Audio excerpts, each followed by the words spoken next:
আপনারা যদি নিজেদের মধ্যে ভেদাভেদ ভুলে একসাথে কাজ না করতে পারেন, নিজেরা যদি কাদা ছোড়াছুড়ি করেন, মারামারি কাটাকাটি করেন, এই দেশ এবং জাতির স্বাধীনতা সার্বভৌমত্ব বিপন্ন হবে।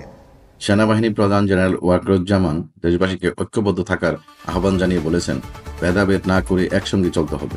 যদি কোনো মতপার্থক্য থাকে তা আলোচনার মাধ্যমে সমাধান করা উচিত। নিজেদের মধ্যে দ্বন্দ্ব বাড়ালে দেশ ও জাতির সার্বভৌমত্ব হুমকির মুখে পড়বে। মঙ্গলবার 25শে ফেব্রুয়ারি জাতীয় শহীদ সেনা দিবস উপলক্ষে রাওয়া ক্লাবে আয়োজিত এক ফটো এক্সিবিশনে তিনি এসব কথা বলেন। তিনি আরও বলেন, আমরা শৃঙ্খল বাহিনী, আমাদের শৃঙ্খলা বজায় রাখতে হবে। কেউ অপরাধ করলে ছাড় দেওয়া হবে না। ন্যায় ও নীতির উপর ভিত্তি করে আমরা এগিয়ে যাব। আমার একমাত্র লক্ষ্য জাতির জন্য একটি সুন্দর পরিবেশ রেখে সেনানিবাসে ফিরে যাওয়া। সেনাপ্রধান আরও বলেন, বর্তমানে পুলিশ সদস্যরা কার্যক্রম চালাতে পারছে না, কারণ তাদের অনেকে কারাগারে আছেন।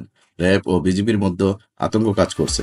দেশের নিরাপত্তা নিশ্চিত করা শুধু সেনাবাহিনীর দায়িত্ব নয়, আনসার বাহিনী ও অন্যান্য বাহিনীও রয়েছে। মাত্র 30,000 সেনা সদস্য নিয়ে সবকিছু সামাল দেওয়া সম্ভব নয়।